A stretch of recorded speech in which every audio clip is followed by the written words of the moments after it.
Well, everyone, it looks like the iPhone X ended up not getting another cool feature that could have been really groundbreaking for a lot of phones out there. Now, I don't want to, get super emotional about this one. I kind of ranted in my iPhone 11, iPhone X, or an iPhone X video as well, but this time around, I think there may be some internal changes with the iPhone X to the iPhone XS and XR or whatever, that maybe the iPhone X couldn't have supported this feature, but this specific feature is that new contactless payment. I think it's like tap to pay or whatever, essentially making some of our iPhones into some, Stripe payment methods, which is really cool. So essentially you can actually tap to pay on your credit card on top of your iPhone or whatever it is, I think on the back of your iPhone XS or newer, and you can actually potentially receive payments that way, which is so cool. Very, very similar to how we've seen some devices, like the Stripe thing that, plugs in the bottom of some iPhones and Androids. And I think this is a really, really cool feature. As far as I can remember though, I think the overlap from an iPhone X to the iPhone XS, I didn't really think there were too many changes internally besides the extra gigabyte of RAM and some newer things here and there.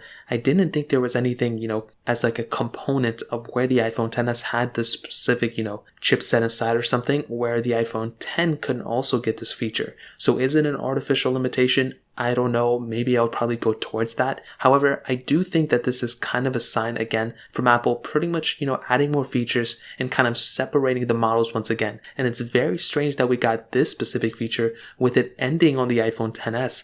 And the Face ID with the mask unlock feature is the iPhone 12 and newer. So it's very strange that there's always these like stipulations of which devices are getting which features.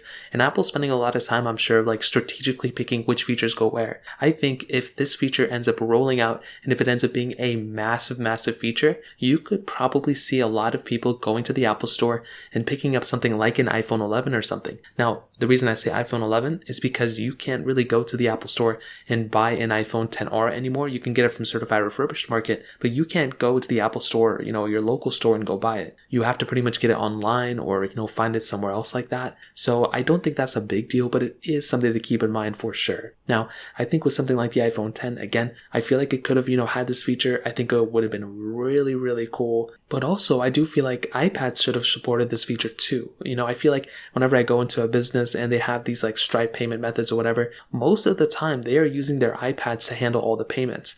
And I think it would have been really cool for this feature to come out for the iPads.